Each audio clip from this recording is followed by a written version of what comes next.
Hello and welcome to Some of My Friends Read Comics. We've got Vince. My name is Ruthie. You killed my father. Prepare to die. We've got Chris. You are a super horse in more ways than one. And I'm Kia. Welcome to the show. Vince, I don't think your quote was actually from these comics, was it? Yeah, Supergirl doesn't talk a lot. Fun fact. Oh, okay. We're reading some Supergirl. Hey, we're reading. It's from 2021. It's called Supergirl, Woman of Tomorrow, 8-issue miniseries. Written by Tom King, art by Bilquis Evely. I think that's how you say that. Apologies for the pronunciation. But it's a good little comic, and supposedly the new movie is going to be based on that. It looks a lot like it. I saw the previews for it, and there is a girl who is seeking revenge on her father's death, and Supergirl's traveling around. Oh, the Supergirl's more of a drunk and less inspirational. She's more like a Star-Lord type. Which is how she is in the first issue of this comic. But yes, and also Lobo is there. Yeah, Lobo is there. Jason Momoa is still in the DC fold. He's playing Lobo. That's the biggest difference, but otherwise I was like, yeah, this is obviously based on this comic. Yeah. The trailer seemed more focused on Supergirl though, and it seemed to be more focused on like you need to find a cure because Krypto's been poisoned. But it seems like arc-wise it's gonna, or like plot beat-wise it's gonna pretty much follow these same beats. So yes. Yeah, you're not going to get people in seats thinking about saving a random girl's dad or whatever they don't know about. No, you got to save a dog. You got to save a cat, save a dog. There's the theory about that, right? With screenwriting. Yep. But yeah, like I mean, I think we asked last time. I don't remember off air or on air. We've never done for this show a Supergirl book straight up. And I don't know if I've ever read like an explicit Supergirl book. I may have read Power Girl. But I don't think Supergirl didn't really exist in comics post-Crisis for a while when I was reading comics more in line with time. Yeah, I mean it's a weird because there was the like clone Supergirl during Death of Superman, and then in the later 90s, there is a Supergirl series that I think Mark Waid writes. Maybe. I forget who. It's someone who, there's like a good run of Supergirl in the 90s, but it is kind of like a weird, canon of like, are we acknowledging that we're doing the pre-Crisis version? She had like regular stories in the Silver Age, and then she had her own series in the Bronze Age that only lasted about 20 issues. So it was not like a thing that, was ever really successful as monthly comics. But yeah, they made this. They've made some other. Supergirl in the 8th Grade, I've heard, is good. Oh yeah, I saw. I put that on my library list. I haven't gotten it yet though. Yeah, Supergirl was created by the same guy I think who created Mary Marvel and Shazam. Is what I saw on TikTok recently. Just Otto Binder. He created Shazam for Fawcett Comics, and then got poached. And he's like, cool, I'm gonna just make the same comics just with Superman instead. And he's like, cool, I would also like to make my other characters like Supergirl. And they're like, fuck you, no. But then he still ended up making Supergirl. So here we are. Yep, it worked out. Yep. What if a girl was in love with a horse? That's the kind of story that we had in like 1964. Dude, I have a 7-year-old daughter, and she flipped open this comic book, and she's like, Supergirl's riding a unicorn with a rainbow. Like, I don't need to know anything else. This sounds great. Let's go see the movie. Yeah, I didn't know anything about this horse at all. Like, is this a thing? She's in love with a horse? Well, the horse is in love with her. Yeah. Oh, come on, don't be gross. I didn't look. I'm asking. I'm just asking questions. It's not illegal to ask questions. Horses in love with girls, great. Girl in love with horses, not great. Okay, that's it only goes one way. I don't know. Yeah, that's right. All right. So, also, I forgot to mention we're reading Ultimates number 8. So much happens in that issue. You can't wait for us to be like I will. Scarlet Witch and Quicksilver are on the cover, and they don't show up till page 16. They're in the book. Is anything in the book? All right, we'll get to it. Supergirl. I thought this issue was better than last issue. It's how low the bar is for Ultimates. Was it? It might have been better than last issue. We'll get to that. We'll get to it. All right. Supergirl #1. We got 8 issues to talk about as well. So we're gonna we don't got time to dilly dally here. We got our main character. Her name's Ruthie Marie Knoll. She's on a planet that's definitely not Earth. Like a little farm girl of some sort. She got 6 older brothers. And her dad gets killed by Krem from the Yellow Hills. And this guy was a bit of an asshole, leaves without taking his sword back, and they think he was some sort of king's agent. And Ruthie, she's got revenge on her mind. So she is heading off to some tavern, trying to hire somebody ruthless to help her go kill this guy. She almost gets cheated, but Supergirl is there and she helps. And Supergirl shows up a little bit late in this book, but basically she goes to this planet because it's her 21st birthday and she wants to get drunk. And this planet has a red sun, so she took a rocket ship there so that she could get drunk, and she's gonna take a rocket ship back, and that's it. Which honestly, you know what? That's a pretty good premise. Like canon wise, she's 21. I guess know. that's like okay. I guess that's fine. But it just threw me for a second. Like, okay, all right. Yeah, and I don't know. 21 in whose context? Is she like in Kryptonian years 21?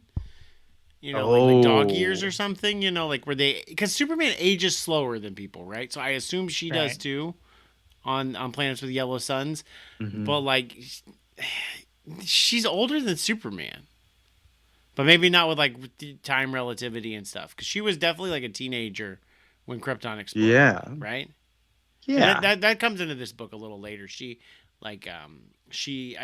I was like, I thought Superman was the last son of Krypton, but I guess some people escaped or were on a different place beforehand when Krypton exploded, and so she's part of that culture. So, but she's definitely older. She was definitely a teenager when Krypton exploded, but somehow I always think of her as younger than Superman. But she's got to be like 10 years older than him, at least. I think it's normally that she shows up like as a teenager, like to Earth. Like she didn't go through like what Superman did in terms of like he lived his whole life on Earth and doesn't really know anything. So like she kind of comes into like powers and stuff as a teenager and like has heard of Superman like basically immediately because he's already there. Okay. I've got a lot to think about with this, and I'll revisit it when we get to the details about Krypton exploding here. Also, relatedly, have either of you read? Well, I mean, I'm guessing you haven't read the novel, but have you seen the movie from 2011 or the movie from 1969, True Grit? No, I've seen neither of the True Grits. Oh, really? No. Have y'all not seen either? No. Not the John Wayne one, not the Jeff Bridges, Haley Steinfeld one. I feel like I might have seen a production of it. This is... I hate to tell you this. You're right. I'm thinking of True West. I hate to spoil it. This is True Grit. This is exactly the plot of True Grit. Oh, really? Like, even down to the way she talks, where she is, like, very, like, highfalutin, but is, like, from, you know, like, a rock farm or whatever. Like that, this is what's her name? Who ironically was in Hailey Steinfeld, who was in the Hawkeye show. Yep. Her first thing was the True Grit remake, and the whole plot of it is that a scumbag kills her father for no reason, and she can't wait for the law or anyone, and goes off, leaves her mother and her family. I think she only has one little brother in the movie and in the book, and goes to hire a bounty hunter to catch the guy. It's literally exactly the same. Even like the part where she gets slapped in the face, there's a part in both the novel and in both movies where Matt Damon's character threatens to spank her because she talks back to him. So it's just like, it's literally the same. Look at us getting a highfalutin movie critic over here. I'm glad that if we hadn't done this podcast and hadn't picked up that it was a True Grit Yeah, I don't want that to influence if you guys loved this to be like, oh, it's a ripoff. Like, no, it's not just No, a ripoff. dude, No. But Old Man Logan and Logan is just Unforgiven. Like, steal from a yes, weapon. but it's so clear, and you're just like, oh, okay. Like, it's I don't think it's trying to hide it because it's like this character Ruthie is like so much Maddie Ross that it's like it's there. It's not a reveal or anything. Again, things are different, but the beginning part, you're like, oh, this is just True Grit's beginning. So is True Grit similarly structured where like the person with the most FaceTime and like inner monologue is the little kid and not Yes. like the Jeff Bridges John Wayne character also? Yes, I mean, like literally. So, and Because I Supergirl's like rewatched it. not a main character of this book. She's like around, but you get like none of her inner thoughts at all. Yeah, I rewatched it recently because Blank Check, the podcast, did like a Coen Brothers thing Uh-huh. last year. But so it's narrated by her. It's all from her point of view, and Uh-huh. then we also end with her as an old lady. But yes, like literally it's really, I mean, it's the Coen Brothers, so it's very good like editing comedy of like she's like, who's the best like sheriff or whatever for finding a man, and this shopkeeper kind of thinks about it and he's like, well, I guess it depends. Like, if you want the best tracker, it's this person. They say he's part native. This person, of course, always catches his man, but he always brings him back alive because he's like a good person. And then if you just want like a mean bastard, there's Rooster Cogburn. And then it's like cut to her like waking up Rooster Cogburn, who's like passed out drunk, being like, hey, I want to hire you. Because she's like, no, murder. I have to murder this That's guy. amazing. That it's incredible. You're basically describing this book. That's amazing. It really is. And yes, that Supergirl in this first issue is a drunk. You're like, there, it's even that, which is like not a thing that we associate with Supergirl in general. But it's because it's her 21st birthday or whatever. Again, I like the story a lot, but the first issue, you're just like, oh, okay, I understand what this is.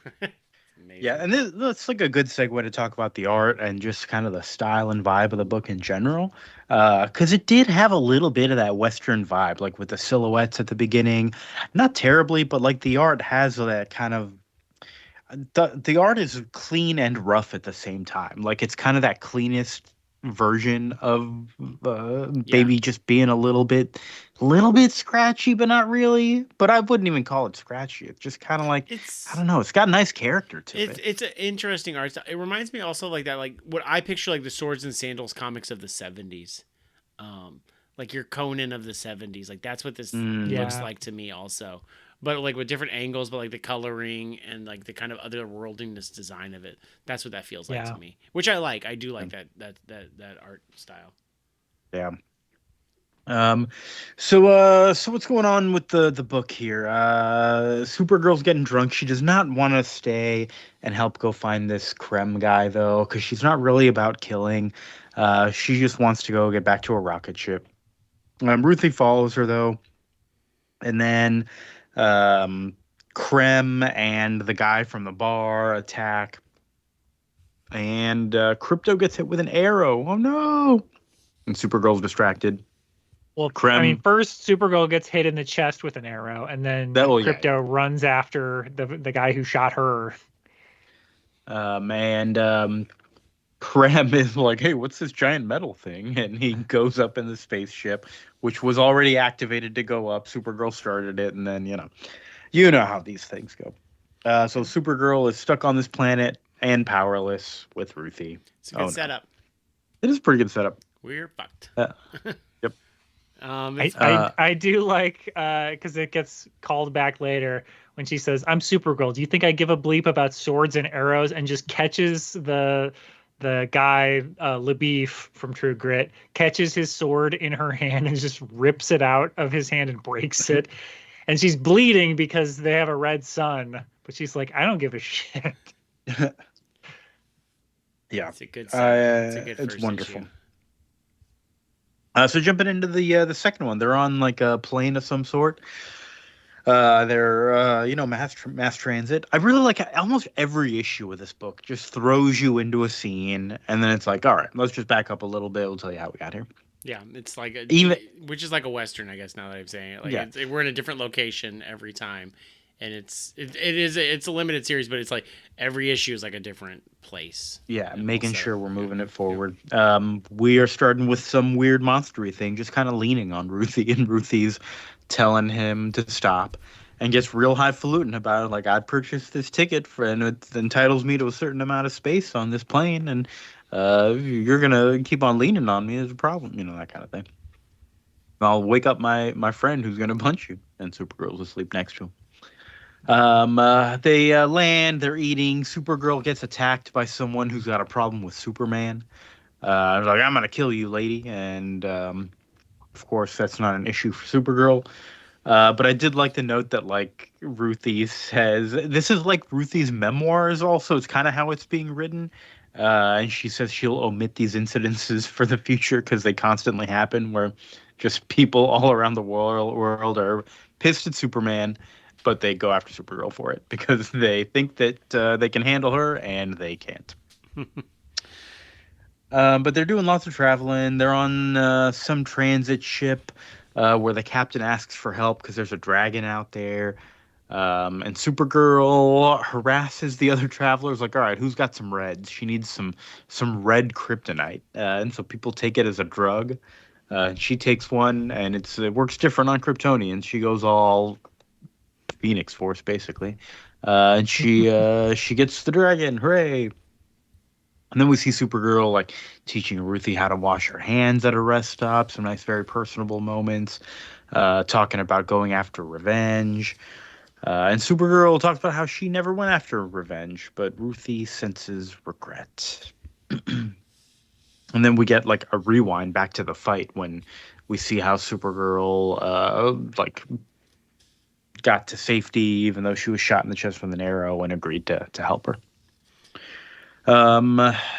Blazing through here, issue number 3, another kind of one-off thing about a little adventure in some village where they're basically a bunch of racists towards the purple-skinned people, and they sold them off and let a bunch of pirates, brigands, come down and kill them. And then Krem was under arrest there, and he joined up with the brigands. Yeah, I read there was a book that came out like a year or two ago called, I think, Post-Crisis Events. That was a bunch of like one-shot, like, kind of like weird time, sci-fi one-shot stories. This is just one of those. Mm-hmm. Like, it feels like this has nothing to do. Yeah, this has nothing to do with the rest of the story. It's just like, what's going on with these weirdos? Yeah. Mm-hmm. There's a little bit, and like the next issue is as well is stuff like this, but it's also like, we don't need to give you a whole nother issue of a one and done story. It's more like 4 or 5 one and dones, but smushed into one issue. And you're right that it doesn't have anything to do with the story, but I did kind of like that. Just because, like, okay, they're a little far away from Krem, and like he was arrested here, but it's been a while. And then in the next issue, every other place they visit, they're getting a little bit closer and a little bit closer. Yeah. So it didn't bother me that much because it had such great pacing, but I did definitely worry me for a little while of like, oh, so is this now just going to be a bunch of one and dones through issue 7 and then we finish it? Yeah. But thankfully that's not how it turned out. Yeah, and obviously this is the time when I flipped forward with like, is this an ongoing series or is this just done at this point? Because this is like what I could picture like an ongoing series being. Is like Supergirl and Ruthie go to a different planet and they solve its problem, very Star Trek-ish, and then they get a little more information about Krem, which is like how I always joke like Supernatural episodes are. Like the first 5 minutes of Supernatural are like, we should go find Dad. I think he might be in this town, and then they go and solve that town's problem. And at the end, like, guess he wasn't there. Let's go try another town. Every episode is that way for season 1. Yeah. This does set up, I mean, I guess because otherwise it's just a done one. It sets up that like these bad guys called the Brigands show up to the planet, and that Krem, because he's like such a like great scumbag, they're like, he can join us. We love him. Yeah, we love scumbags. This feels very Guardians of the Galaxy-esque though. Like feels like that, like Yondu's gang, the Ravagers, I think they're called. I mean, steal from the best. I'm not gonna lie. But like, it feels like a Guardians of the and the movie definitely looks like it's a Supergirl pseudo Guardians of the Galaxy movie, which isn't a bad call, I think. But yeah. I think planets hopping around. We started watching Doctor Who again. I'm watching it again, and I just like anything where you go to see a random alien every time, or do something different. Maybe it's not an alien, but who knows? The show I like is Star Trek: Strange New Worlds with Captain Pike, and they just go to a planet and it's got some issue, some political issue, some slave issue. And they're like, we shouldn't interfere, and they're like, we're gonna interfere. And that's like every issue or every episode. I think I might have seen the first episode of that. That's with the captain is Black Bolt, right? Yep, it's pretty decent. I mean, it doesn't have many subplots in every episode, so like every episode feels like really long. So I mean, does the captain just never speak? I mean, it seems hard to solve this problem. No, the captain, the same guy who played Black Bolt. Yeah, it's like if you had a hot captain, for that, yeah. Was that is that the first hot captain in Star Trek? I think Chris Pine's a pretty hot Captain Kirk. But yeah. But he's I do like movie Bakula captain, though too. right? So maybe every Star Trek captain is hot. I don't know. Yeah. What's Bakula doing these days? Yeah, Janeway was hot. Yeah. What is it? Avery Brooks, was that his name? I don't remember his character's name on Deep Space Nine. Deep Space Nine. Is he captain? I guess he is. Yeah. Yeah, he's hot. It's too. the space station. He's not really going in. But yeah, he's still hot. They're all hot. All right, good to know. Even Jean-Luc Picard, inexplicably French. Yeah. Kia, they never did a Bakula Spectacular. I know you were going to ask about that. Yeah, the Bakula Spectacular. That was a good one. Oh, that's a throwback to middle school, Vince. Your middle school closed, by the way. Did you know that? The district lost funding and they closed your middle school last year. I had no idea. Yeah, it's gone. It's now an ice training station. Maybe I did know that. Yeesh. Wait, is it really? Yes. Yeesh. Got dark. Anyway, back to Supergirl. All right, so back to Supergirl. We already kind of talked about how issue number 4 is like them jumping around from place to place and seeing the horrors that Krem and the Brigands are, unleashing upon everything. Ruthie writes about Supergirl's restraint overall. Oh, I did want to say this, Vince. Even though Supergirl's not like the main character of this book by any means, like I think this and a lot of Superman stories in general also all are like about the meaning of Superman. And I think this is one of those books where it's like, okay, kind of the meaning of what it is to be Supergirl, and like how it impacts other people.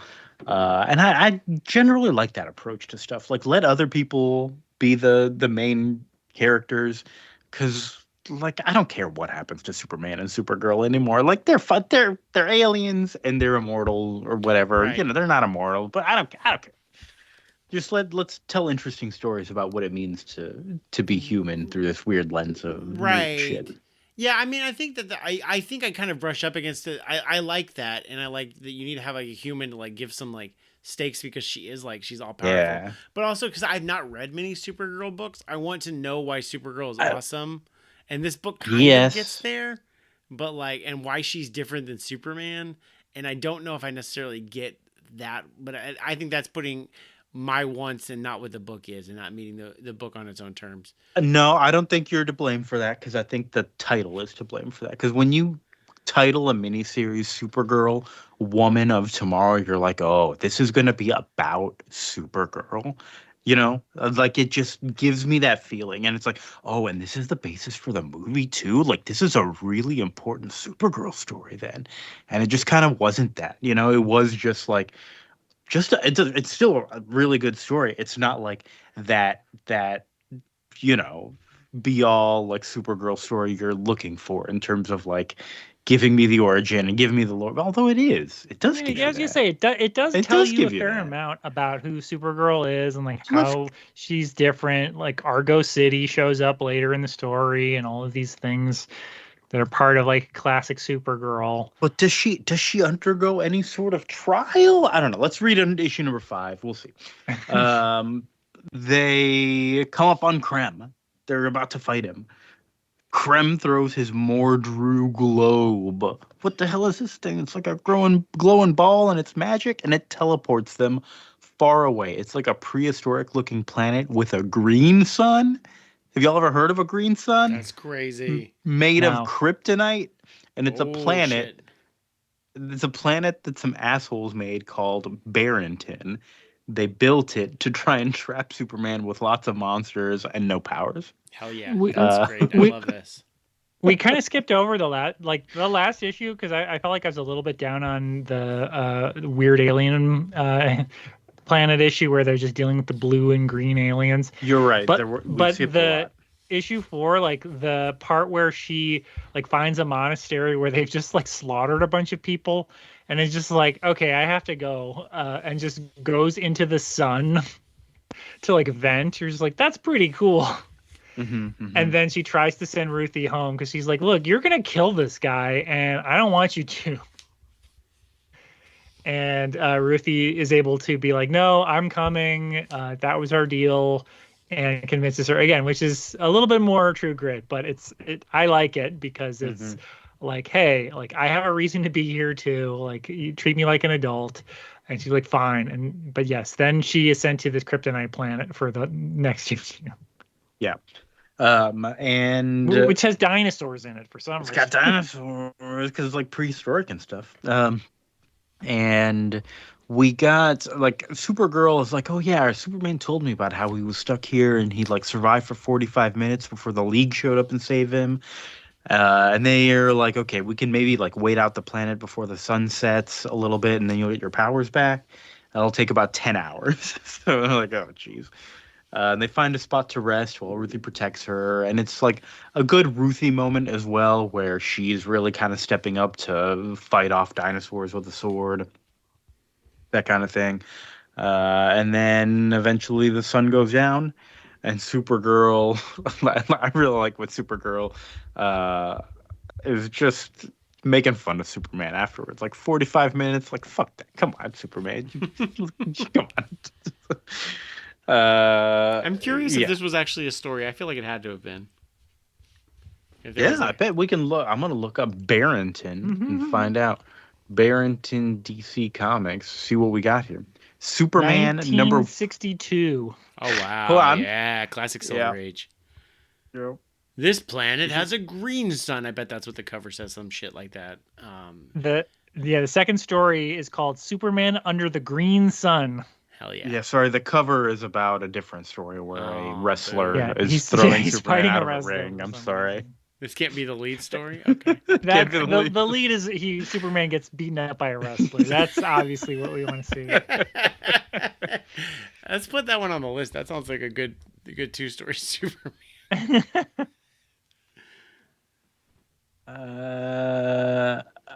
So I'm reading this about any other whatever. I don't think this planet has gotten much use. What happens next? That's the end of issue number 5. Great. Issue number 6. They're fighting Krem again, and he throws his next Mordru globe. Oh, I want to talk about this Mordru globe. All right, so it's like a magic item that can only be made by killing thousands of people, while also concentrating on collecting their magic into this thing, right? Sure. That's pretty cool. But he did have a second one. You can only have one at a time, though, and it takes some time to make them. Great. So Dragon Ball. No, Dragon Balls are different. I don't think they're like that. Dragon Balls are like, you got to find them and you get a wish, right? You get one wish and then they fuck off to the other side of the planet. Yeah. All 7 balls are like, let's start the quest again. Yeah, this one's different. This was a teleport ball. This teleports you to the other side of the planet. That is pretty cool. That would be like a video game power where like I kill like 100 bad guys and it powers up my Mordu ball, and then Although I throw it this at a boss. That's a cool idea. Like, did Krem know about this weird Barrington planet with the green sun? Or is this something about the Mordru ball that it's like, take them to the most dangerous place? Or something like that. I don't know. You don't know. I don't know. We got to learn learns about pretty Mordru. fucking quickly how the ways of the galaxy. I think that dude has never left Ruthie's planet. before. No. And he adapts pretty quickly. He figures He's out the just ways of the pretty galaxy, good. really. He's that good of Yeah. a scumbag. Yeah. Yep. Yeah. He's a good Scumbag scumbag. solidarity. We okay, so we got the teleport Mordru globe going at Supergirl. Supergirl outruns it on her magic horse. This is our first time seeing the horse, Comet. I didn't know we had a horse named Comet in any Supergirl stuff, but he's a regular apparently. Cool. She has a horse and a dog. That's pretty cool. Yeah. Yeah. I mean, this is a character that is designed for, I guess, children to like. I don't know how his cape works though, because you have to sit on his cape. Maybe it's connected to the just the tail of the. I gotta It's look like at under it the here. saddle, but maybe it's Yeah. like restricted under the saddle, so only the flappy flap happens after the saddle. Okay, because he's got like a little Something like harness. that. It's a great image. It's like one of the first 2-page spreads in the entire book. So my daughter instantly opened up to this one, and she's like, "This looks amazing." Krem in the movie in Supergirl is going to be played by the detective in the film Amsterdam, which we all saw, right? Oh yeah, I saw Amsterdam. I get Amsterdam and Babylon confused because they were Margot Robbie movies that both bombed in December of the same year. I mean, and they were also like 3 hours long. From Amsterdam's not that long. I liked that's the Christian Bale Margot Robbie one where Timothy Olyphant pushes Taylor Swift into a crowd and gets her run over by a car, and then Christian Bale and Margot Robbie and a third person all decide to become best friends. I think it's Denzel's son, if I'm not mistaken. Yes, John David Washington. Yeah, it's Denzel's son, and Christian Bale get framed for the murder of Taylor Swift. Mm-hmm. Yes, he's in that movie and he's in Supergirl. Those are the only two English-speaking movies I see him. He's a Belgian actor. I did like it. Or he was in Red Sparrow, which I did not see, the Jennifer Lawrence Black Widow movie. Okay. Oh yeah, I do remember that one. I remember it existing. I didn't see it. Supergirl.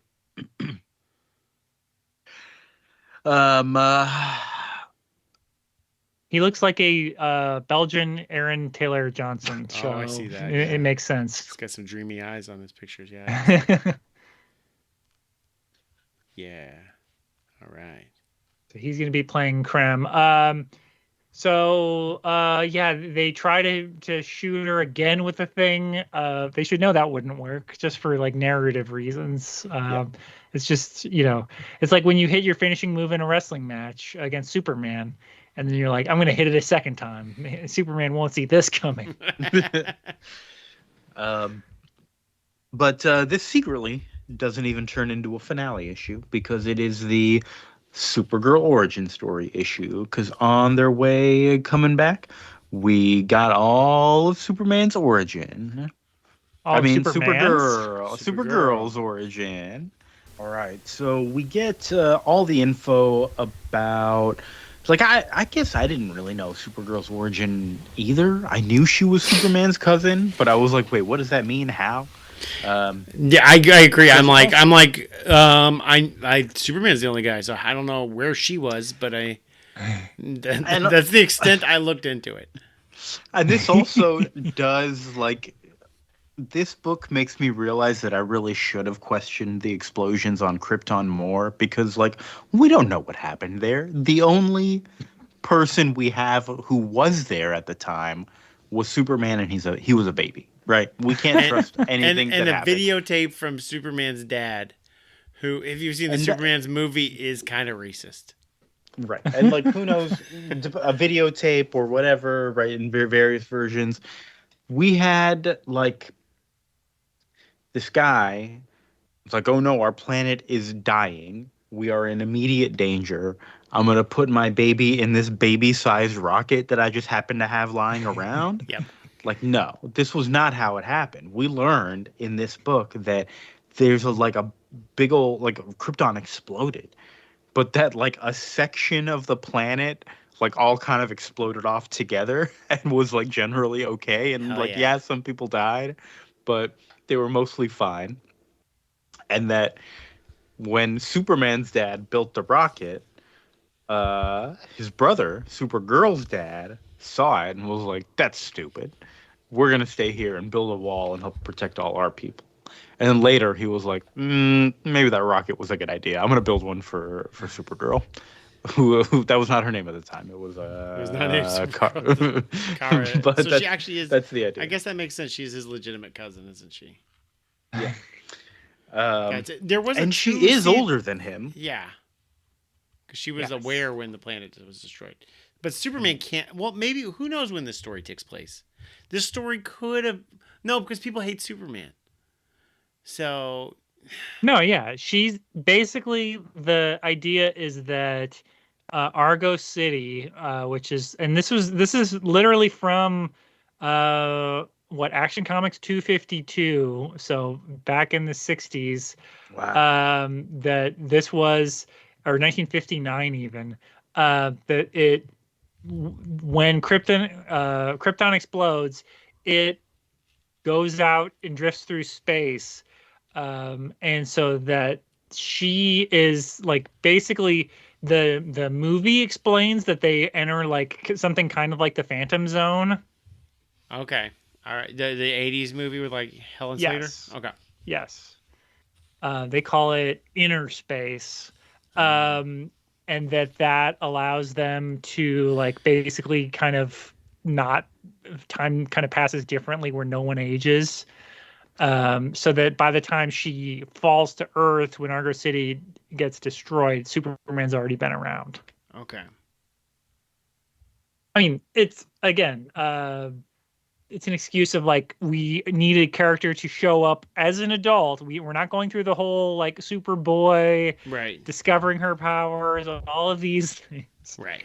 We need like another character to show up and just be a second Superman, but a girl. And as you mentioned, it's Otto Bender who made Captain Marvel's sidekick, Mary Marvel, just being like, okay, I'm making a girl version. Nailed it. So, we basically learned that, Supergirl has seen her whole civilization die multiple times. More than Superman because that broken off planet also had some problems. Mm-hmm. Yes. Yep. In the movie, it seems like a very drunk, and I think it was just his character. It may have just been the actor, Peter O'Toole. Oh yeah, gives. This is 1984. Peter O'Toole gives a teenager the like thing that keeps their city alive, and then it falls through like a hole in space and then like kills everyone, and she has to get launched out into space to try to save them. It's basically all her fault in the movie, whereas I don't think any other version has made it her fault, or again a drunk guy giving a child the most important thing to the preservation of your space city. Yeah, I feel like that's a lot of movies. People give stuff to kids to be like, you keep this safe. And it's like, I don't know. It's never a good idea. All right. So that's the origin. Anything else to say about the origin? I think that's it. Creme. It's fine. It's good. It's fine. Yeah, it is just kind of like this is an 8-issue series. It could have been probably 6 if you cut this issue. But it is helpful because, again, we're kind of getting from kind of Ruthie's perspective of like, hey, Supergirl she puts on a brave face. She's nice to everyone. She does all these things. But like she is pissed off about this, like under it all. Like she's mad that these things happen. If there was like a single face that she could punch to, bring back all of her dead family, she would do it. At least that seems to be what Ruthie thinks. Yeah, she's interesting because she's not like a perfect character or a perfectly moral character by any stretch. Because I would expect usually, like in a normal story, I'd expect the sidekick to just be like, oh yeah, this hero, that's the cool person. But that's not how this works. And I'm assuming True Grit's probably the same way. And I don't think we really talked about like interspersed between this is really cool images because like Ruthie is left on a planet with Krem tied up. And she's that's the next issue. Oh, I thought we were in issue 7. I'm sorry. I got Yeah, confused. we're about to talk about that issue 7. Where, Yeah, so we're getting into the end of issue 6. Supergirl makes her way back to Krem and is going to fight him. He's out of globes. No more Mordru globes. He's fucked. So they have captured him, and issue 7 opens And- with Ruthie bonding and- with the horse. As Supergirl said in the first issue, like, I'm Supergirl. I don't give a shit about, or a blank Yeah. about swords and arrows or whatever she said. So yeah, that's totally true this time. She's full powered, and they got nothing against her. But yeah, they've got Krem hostage down here on some random island because up in the sky they know the brigands are gonna go after him to find him. So Supergirl is fighting them off. They've got kryptonite though, and they're gonna kill her and shoot her with a single kryptonite bullet. She needs Comet, and Comet wants to go, and Ruthie's like trying to convince Comet to go. Oh, I skipped over a bunch of other stuff because she like untied Krem's mouth and was like talking to him. And Comet's only down there to make sure that Ruthie doesn't kill Krem because they know Ruthie wants to kill Krem.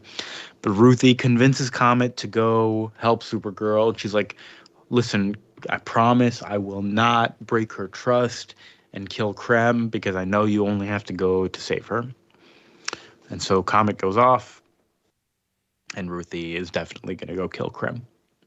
Yes. And then that gets us into issue 8. I do like the.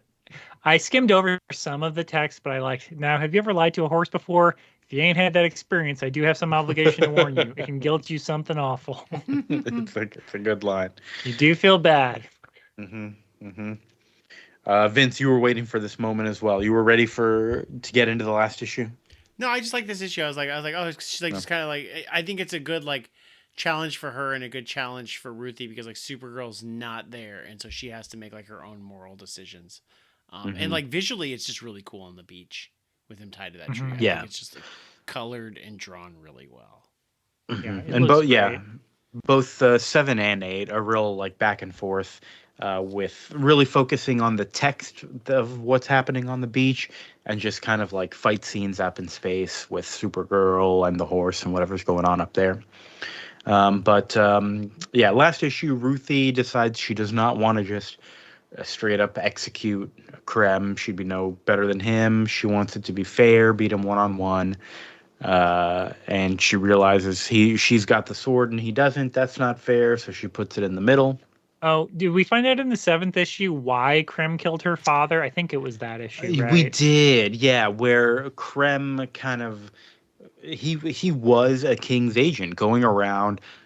He would basically like make friends with people and then be like, "Hey, did you hear this really embarrassing thing about the king?" And hope to get them to laugh and be like, "Hey, you're that's treasonous. Don't say things like that," and arrest them.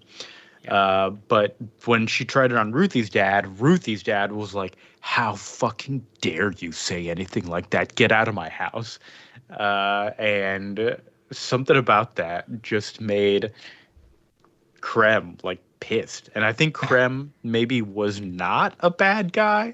And it wasn't until that moment where Ruthie's dad was so good that Krem realized how bad he was. And he snapped and he went full bad. Well, I think he is a piece of shit doing what he's doing already, but he realizes that like this like dirt farmer is like morally superior to me. This sucks. Yeah. And yes, is like I'm just gonna be like the biggest bastard. So that's why he killed her dad. Great. Yeah, because I think originally it was like we just let. I think you don't even know the King's Age. Like we had this guy stay at our house because he was like traveling, and then he murdered my dad. Like I think that's the extent of what she knows. Yeah. In issue 1. Yeah. Like maybe they were arguing about the king or something. Yeah. In True Grit, which you have to watch, it's what's his name? Thanos himself. Oh yeah. And he's doing a voice, and it's very funny. I'm excited like to hear I forget somebody like tries to act like he's a mastermind, and then like you hear him, and you're like, oh, he's not a mastermind. True Grit available on Pluto TV right now. Wow. You can watch it for free. Hell yeah. So Ruthie has freed Krem from his bindings, and they're fighting, and she does beat him. She plays smart and kicks some sand in his face, keeps on kicking him in the face, and she's ready for the death blow, and Cuts she his just fingers off. yeah cuts his fingers, Man, but she finger can't. cutting off. We were talking about that with that pig in that beneath the trees where nobody sees. Like finger cutting off art. Man, I don't like that. Yeah, I don't like it. Nope, nope. It's And- quite visceral to me. It's rough. and- It's rough. yeah, that's a sharp sword. Mm-hmm. Mm-hmm. Um, Ruthie cannot do the swing the killing blow, and Supergirl comes down to do it. And they kind of talk about like, oh, I was hoping you'd learn some lessons from me, that kind of thing. But Supergirl can't do it either. Um, but in the book version, we learn kind of later on down that Ruthie writes that Supergirl did kill him. I guess maybe maintaining a tough legacy or something. I don't know. But they do not kill him. They keep him prisoner. And we see that years later, Supergirl comes and visits Ruthie. And this is like hundreds of years later. I don't know what planet they're on or how these people age. But they have finally, they're releasing the prisoner. And he's learned his lessons or whatever. And he's so sorry for everything, and Ruthie just kind of smacks him in the face, kicks him backwards, and they get some sweet moments about everything, just kind of catching up, and it's a nice little finale. I don't know anything specific to say about all that stuff at the end. I think it was more poignant than what I'm recalling, but I mean, I didn't write Krim actually that like down. is redeemed, which is nice to see. Yeah. Like Yeah. I mean, I don't know. I didn't love the time jump. I don't love the idea of this is like Supergirl like in the future or whatever. It's just like, and then it's kind of ambiguous. She smacks him with a cane. But like, so is he just like that's what she wanted to do? Like, and you see him, I guess, holding his head, but then he's just laying there. Like, I hope that didn't kill him because that would be kind of crazy. So I didn't love that ending as like a coda again. True Grit. Sorry to spoil one last thing. It ends with the narration revealing that she has lived a full life, has never married, and is now an old woman who goes to try to meet Rooster, but finds out that he has just recently died and pays to have his remains moved to her family farm. Uh, so it is kind of the same. It's not exactly the same because Supergirl lives forever. But it's weird that they wanted to go that route where you're just like, so what time period is it? Like now Supergirl is like in her like 30s or 40s? Like what's happening? Because she is drawn differently in this like time jump. I like the new outfit, and like Ruthie's like old, and they Right. do talk about how it's been like Krem's first 100 years, he was an asshole. Second 100 years, like he was like this, and then the third 100 years he started to come around, and then the fourth 100 years. So it's been a while, but who knows? I guess for me it was I guess a little of like.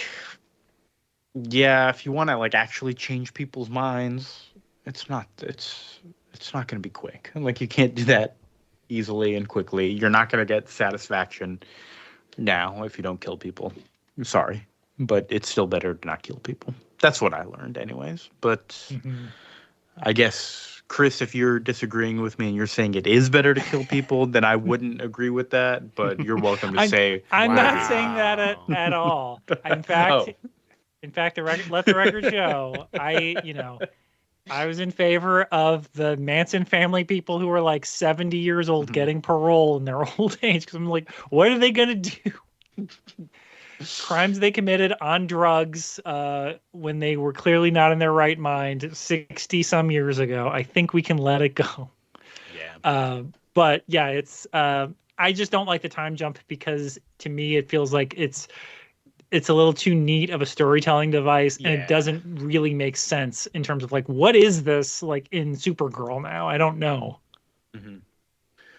Yeah. But that's it. I guess it's final thoughts time. Vince. I'm actually okay with that ending. I didn't really like this book though. I think Oh. I it's got a lot of narration. I think I wanted more Supergirl POV. I think there's a lot of my stuff. I didn't like that it was like so like Ruthie narration focused, and like it kind of kept Supergirl at a distance, which I think is fine though. Like it's an Elseworlds book ish. Like it can do what it wants. It's not an ongoing book. I didn't really come here to see Ruthie's journey. I came here to see Supergirl. So that just like I didn't love it, and then and part of my mistake was also I bought the DC has these like $10 volumes that you can just buy like of their like best most epic stories. You can buy a $10 Watchmen, but it's shrunk Right. down a little smaller.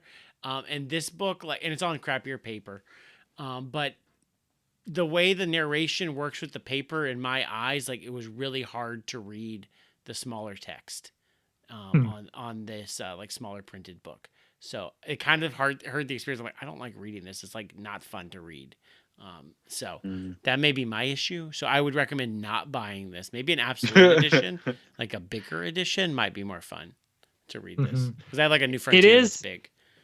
It is not, because some like Rorschach and other Tom King books do the like 9-panel grids. It's just like the widescreen, like down, like usually like 4 panels.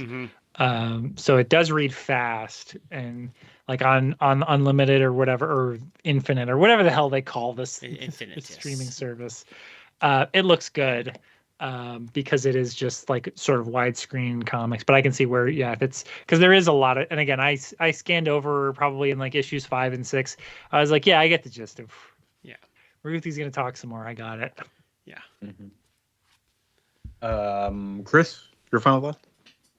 I really like this. I think it's a good Supergirl story. You kind of get who Supergirl is without it being like, because and again, one of the problems in terms of like how do you do a monthly Supergirl comic, or even a Supergirl movie for that matter, if in case you ever were given millions of dollars from DC to make one, is like who's Supergirl's like biggest enemy? Who's her Lex Luthor? Like, I don't know.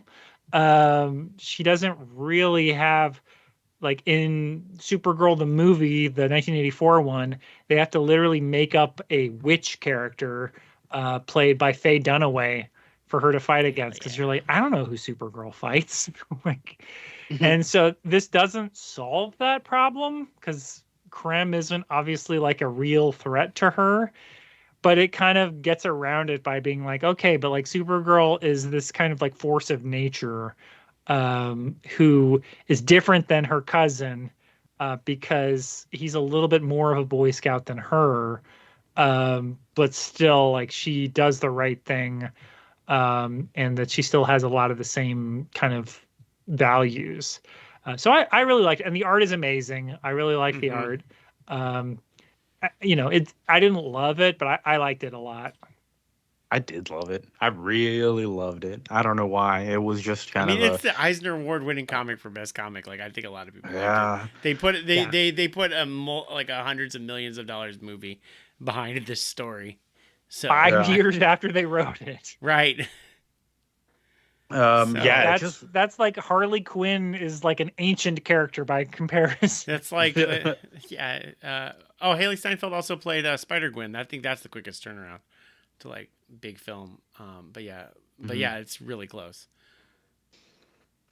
But I really just had a good time with it. I thought that the tone and like everything just was well paced and had some nice meaning to it. And I think like all those issues that you had, Vince, I think not all of them, but the stuff about Supergirl not being front center was a problem for me at first. And then it became like a feature, it was like, oh yeah, that's kind of making this good for me. I'm curious what the movie is going to, because the movie can't do this. The movie's going to have to be more like Supergirl focused. I'm curious if I'm gonna feel different. Like, oh, I do like how the book did it better. Like, I don't know how I'm gonna come out of that movie Yeah. feeling. I don't know. I'm curious. Well, We'll see. I hope that, because Krem isn't strong enough, I hope they have like some kind of evil clone or something that's like exactly as strong as her but evil. And she Yeah, can spend like maybe 20 minutes punching her and being like, ah, yeah, because that's really every DC Comics movie should have that. yeah, Yep. Yep. yeah. It should just But be I a dude in the shadows that it's to reveal to your clone, because that's what. Yeah, it's a great idea. I don't know where Lobo fits It in is. this. I like that the movie trailer at least has like, and the book did for like a split second, like Crypto's been poisoned, but they resolve it pretty quickly. But I do like, I mean, that's how you like weaken Supergirl, is, or make it like, who's she versus? She's versus saving her dog. Like that's the I would I would say my theory is that Lobo is the asshole at the bar who she tries to hire. Lobo tries to scam her, oh and yeah, Supergirl doesn't let that happen. But in the movie version, Lobo just kind of keeps showing up. yeah. It could be. That's my theory. Um, but should we move on to Ultimates now? Anything do else it. to say about Supergirl? No, let's do it. Ultimates number 8. Scarlet Witch on the cover. What happened? What was our cliffhanger last time? Captain Um, America was I gonna think fuck up Captain Hank they, America Pym. yeah, looking for Captain Hank Pym. America like is looking for Hank Pym. Yeah. It was a single page of him Um, being like zooming in, zoom in, zoom in. He's like, I found you. He's gonna go fuck up Hank Pym. That was our cliffhanger last time. Just remember that. yep. Which Um, page one should have been what I assume is going to be page one of next issue. I Them just really fighting. oh boy. All right, so we open with uh Clint and Natasha, Hawkeye and Black Widow. And they're doing some kind of job that we don't actually know anything about. Do they ever tell us what this job yeah, is, they kind of why they're do. doing it? They do like 16 pages in. So it's basically like Trinity and Neo when they go into the bank building in the first Matrix. Yeah. That's pretty much what this whole. And the idea is that it's supposed to be shocking that Hawkeye is just shooting a guy in the head. Yeah. But he's a bad guy. You see, it's okay that he's murdering. Well, he's not Do you even a think human. Do you think Jeremy Renner is like a huge fan of like this version of the character only, and that's why Hawkeye in the Avengers movies sucks so bad? I don't know. Wait, what were they doing there? Did we learn? Yes, they're fucking What? up. It was a Chitari base. We'll find that out more later, I guess. But Yeah. Okay, yeah. because they had like samples, because it's like these again, the pacing is like wild on these books, especially for one that has Scarlet Witch and Quicksilver on the cover. They don't show up for like 15 pages of 22. But yeah, it's Hawkeye and Natasha like in leather. They look like they're from the Matrix. And they go and fuck up a whole office building. And then the next scene is Nick Fury, and that's for 15 pages. And Nick Fury's like, these were actually aliens. It's okay. We shot them in the face. They're shape-shifting aliens. I don't know if they call them the Chitauri. They call them the Skrulls yet. They do call him the Chitauri during this scene. Yeah. Yeah, it was weird to come from all of what we've seen from this book so far to go straight into 15 minutes of action without any sort of context at all. And then we get full context for the team, which at this point, the team appears to be Thor, Janet. No, Jan's not there. It's Yeah, Thor. she's in the hospital. It's Thor and Tony Stark, who Thor is brand new to the team. Yeah. And then on top of that, in this room, you have Clint and Natasha, and you have Scarlet Witch and Quicksilver. And like, wait a minute. They just put all these people in the book so that they could have somebody to brief while everyone else was busy doing other things. Well, they say that like we're gonna add these two we're gonna add Hawkeye and Black Widow to the team once we like falsify their backgrounds, and I'm like, yeah, 2003 me is like, this is cool, yeah, definitely, all right, cool. And then Quicksilver and Wanda are just like being like flirty and then also making fun of everybody at the same time. They're being mean girls. It's very weird. Yeah, it's very Yeah. weird. Yeah, Quicksilver But claims that he saved Black Widow on 3 separate occasions and calls her a cow. And she's like, "No, you didn't." Roll the And tape. what was it? And she's definitely got like a Rachel from Friends haircut. Black Widow does. do one of those scenes that they started doing in those X-Men movies and just Yeah. never stopped doing. Mm-hmm. I love Evan Peters though. I mean, they're cool. I like them. So they can keep doing them, I guess. So then we get our full fill in on how we've had aliens on our planet since 1977, and they're shapeshifters. 1777. Oh, Sorry, yeah, 17. I was gonna say, sorry, they- sorry. because 1777. because the atomic bombs were actually good because they were attacking aliens. Yeah. Mm-hmm. And we've got, and that's basically it. But we've got trouble. Wait a minute. Where's Captain America? We've maybe found him in Colorado. Uh-oh. He's going to talk to Dr. Pym. What's our cliffhanger, Vince? Captain America, single page. He's decided he's gonna go fuck up Hank Pym. He has made no movement. I mean, I guess he's physically he made showed movement. up. Oh, I like that there's like a page of him just like setting the scene of like, this is the outside of the bar. Here's like a whole half page now of him like standing outside the bar. Let's zoom in on the boots as they approach the bar. Okay, great. Like, There are I'm 6 tired of pages. it. We are 8 pages. We are 160 pages in, and 6 of them have been dedicated to Captain America being like, "I'm gonna do it," and not even like, yeah, It's such bad storytelling. I'm glad y'all are with me now. Yeah. I don't know if you would have been with me in 2002. I think No. I think if we had flown through it but not like I'm paying $3 every 2 to 3 months for this. I'm not thrilled at this point. Yeah. It's a tough one to read issue to issue for sure. At least like Ultimates 2 felt like even Ultimates 2 people were like, this book is spinning its wheels. Because I was online during that when that was coming out. Mm-hmm. So But I'm I not don't thrilled. know. But let's talk about other 2002 comics to get. Maybe that'll give us. Yeah, context. we're gonna of course continue on next time, Ultimates #9, and then our main read. Oh yeah, it's April. April Fools, everyone. We're gonna read a bad comic. Woo-hoo. It's Marville. That's right, Marville, Marville, which is like a Smallville parody, but made by Marvel in 2002 under their Epic label, right? Is that what it was called? Some different like label they had with Bill Jemas. How do you spell his name? Bill Jemas. He was the think vice Jemas, president of yeah. Marvel, maybe done with it by this time. He helped spearhead Marvel Knights and the Max line, and also was the president of Fleer trading cards in the early 90s. Whoa. So And- he's and if there's this anyone will- qualified to write this. We'll talk about it more, but this was basically a bet between him and Peter David. Wow. Man, Peter David's fucking with Marvel like all the time, isn't he? And it's amazing. I love Peter David. R.I.P. Yep. R.I.P. So we're gonna take a look at that next time. It looks bad. I can't. Good luck Yeah. trying to find like a safe for work picture of. We'll figure it out. It looks real rough though. It's like rough. It's a lot of painted naked ladies with on the cover, like very photo reference. It's gonna be Very cheesecake. Very cheesecake. Yep, that's Greg Horn for you. Yep.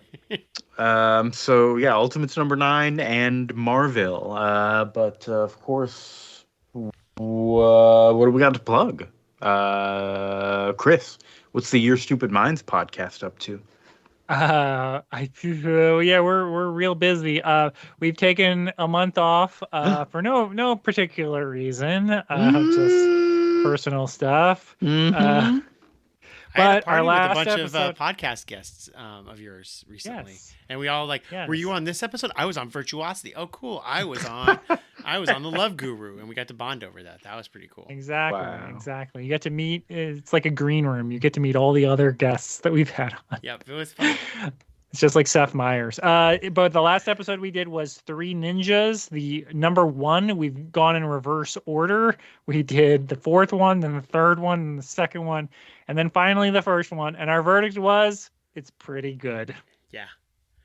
Yeah. I think y'all liked it, and I think your comments that like, oh, the fighting, even they give like the chubby kid Tum Tum like good fighting in this. Like it was not like the worst movie for like a kid in 91, 92 to be watching. Especially comparatively, because they very quickly ran out of like, it's just so silly that Tum Tum's still fighting grown men. It is crazy to me how much I loved Three Ninjas, and then I never even gave any of the sequels the time of day. Never even like gave like, because today I'll be like, well, I liked the previous movie. I'll give it like 30 minutes at least. It's on Netflix or something, and like never sought it out, never rented it, nothing, kick back, knuckle up, nothing. High unit make. I don't know what to tell you. I definitely saw Knuckle Up. I think I saw the third one. Knuckle Up is That's the third the one, but I Native think it was American made second, if I recall correctly. Yeah, the Native American one is Knuckle Up. The second one is Kick Back. That's the it's like Karate Kid 2, where they go to Japan. Yeah. Those Those are great episodes though of Your Stupid Minds. Like the Three Ninjas episodes, like I'd recommend all of them because like one of them one of the directors got kidnapped by North Korea to make propaganda films for North Korea. Like it's some crazy lore. Yes, the lore behind some of these Three Ninja sequels is so crazy. So yeah, I would definitely check out those episodes. Great. Vince, you got any plug? Yes, I was on Games My Mom Found recently, and my episode of Henry Hatsworth and the Puzzling Adventure, which is half. It's a DS game. On top is like a Mega Man X style platformer. You jump around, you shoot, you hit a sword, you have a sword, and on the bottom is Tetris Attack or Panel to Pawn or Pokemon Puzzle Challenge, and you got to do puzzles on the bottom screen to boost your powers on the top screen. It's very fun, very weird. You can check that on Games My Mom Found. I'm talking all about it. Mike actually really liked it. He was quite surprised how much he enjoyed Henry Hatsworth and the Puzzling Adventure. It's made from the makers of Madden NFL, by the way. So it's a weird game all the way around. Great. I have not heard of it. Well, thank you for sharing. Do I have any plugs? I don't think so, really. Maybe. You got nothing? Nothing or double, as they say. Nothing or double. No, I can't think of anything. I'm sorry, folks. I have nothing to plug for you. I watched 310 to Yuma recently. Oh, that's a good film. Western vibes, full on Western, matching the Western vibes of this episode. Yeah. I'm just vamping for no reason. Oh, I should issue while we're vamping. I should issue a correction. Kia's Middle School is a training for the sheriff's office of our town, not ICE. So I will correct that. I did just look it up. Kia's Middle School is a police training station, but not an ICE training station. Thank you. That's I'm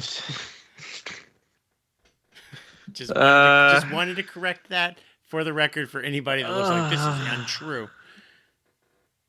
Vince, I love you. Chris, I love you too, buddy. I'm going. Oh, I'm supposed to wait for Chris. Chris, I love you. Oh, I flew into the sun to say something else. That's okay. That's okay. Let's go punch some Nazis. Everyone go outside, punch a Nazi. That'll be fine.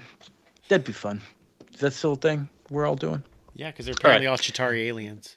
They're Chitauri. Go punch a Chitauri alien, everybody. All right. Yeah. See you next time. Bye.